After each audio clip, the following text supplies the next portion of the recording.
Hello বন্ধুরা, সবাই কেমন আছো? আশা করছি সবাই ভালো আছো, আমিও ভালো আছি। চলে আসলাম আবার একটি নতুন ভিডিও নিয়ে। আজকের রান্নাটা পুরোটাই আমার শাশুড়ি মা করেছে। তো চলো কিভাবে এই মাছগুলো রান্না করলো পুরো ভিডিওটা দেখতে থাকো। প্রথমে এই যে মাছগুলো কেটে ধুয়ে পরিষ্কার করে এনেছে।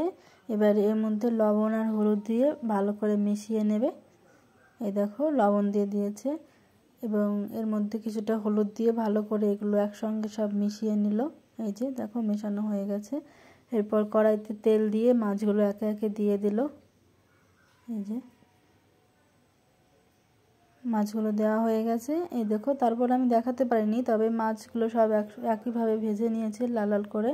তারপর আবার কড়াইতে কিছুটা তেল দিয়ে কেটে রাখা আলুগুলো দিয়ে দিল।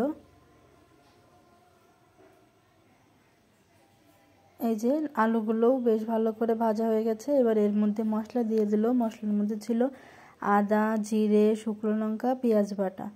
এবার মশলাটার সঙ্গে আলুটা বেশ ভালো করে মিশিয়ে নিচ্ছে। তারপর পরিমাণ মতো লবণ, পরিমাণ মতো হলুদ দিয়ে আবার ভালো করে বেশ মিশিয়ে নিল। তারপর এর মধ্যে পরিমাণ মতো জল দিয়ে দেবে। এই দেখো পরিমাণ মতো এখানে জল দিয়ে দিচ্ছে।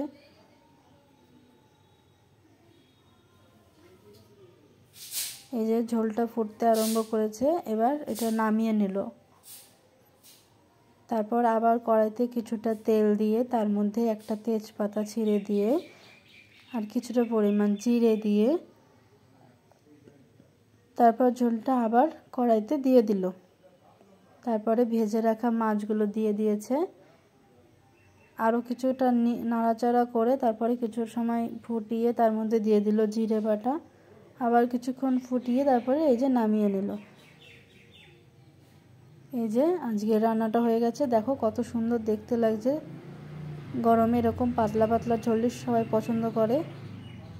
তো আজকের ভিডিওটি এই পর্যন্তই। ভিডিওটি ভালো লাগলে চ্যানেলটিকে সাবস্ক্রাইব করে পাশে থাকবেন নতুন ভিডিও দেখার জন্য। ততক্ষণ সুস্থ থাকবেন, ভালো থাকবেন। দেখা হচ্ছে পরের ভিডিও। নমস্কার।